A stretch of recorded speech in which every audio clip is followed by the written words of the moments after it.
So, ito. Oh, concrete post. Ito yung ano natin, 4x4 by 6 feet natin na dragon fruit post. Ayan, dragon fruit post po ito, no? Ayan, no? Ayan natin, kung paano natin, gaano kagaling yung ating molder, no? 15 to 18 minutes, pwede na nating tanggalin yung ating molder. Yun, no? Grabe. Kitang-kita sa mga mata. Diba? Makikita nyo naman yung molder natin kung gaano kagaling yung mga ginagawa nito. Ayan, no? Ayan, dragon fruit post po ito na 4x4 by 6 feet. Ayan. Sige, pangalawang angat. Ayan. Pangalawang angat, 8 kaagad. Okay. Diba?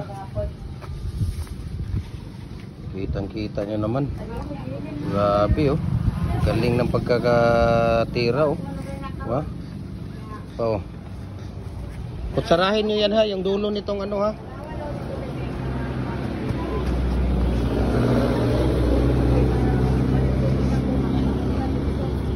Ayan.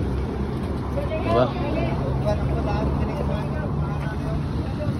So, kailangan ko kutsarahin ito dahil na mayroong nabiyak-biyak na ano. Diba? Kutsarahin niyo, nasaan yung kutsara nito? Ano niyo yan, ayusin niyo. Kasi titigas na yan mamaya-maya pa. Ayun, no? Pagka mayroong ano, biyak, kutsara lang ang katapat niyan. Kutsarahin lang siya. Ayan. Ngayon, tubig kuya. Ano ng tubig? Kailangan lang kutsarahin siya, ayan, no? Para mawala yung ano niya.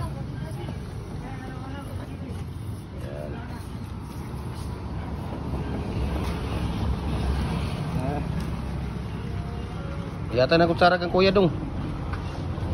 Ayusin niya yan. Ilaw na ano niya, yung mga butag tubig. Ayan, o. Klaro na ng balas na. Ayan, o. Ayan, diba? Kitang-kita niya naman yung nagawa ni kuya. Ayan. So, thank you so much. God bless po, no? Sa ating lahat. Ito po yung ginagawa nila kahapon, no? Mamaya, ibaliktad na natin mamaya nga hapon yan. At bukas, pwede na natin i-arrange ito bukas, no? Puro ito dragon fruit post. Ano? Pwede nang apakan yan. Ano? Oh, ba?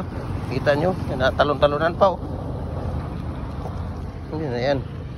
Semi-special yan. Matigas yan. Ayan. So, dito lang yan. Gym Hardware. Kukulambin Concrete Products. Kanituan Brands. Yan ang Facebook page natin. YouTube channel natin. Gym Hardware. Kukulambin Concrete Products. Ayan. Mabuhay. And God bless po.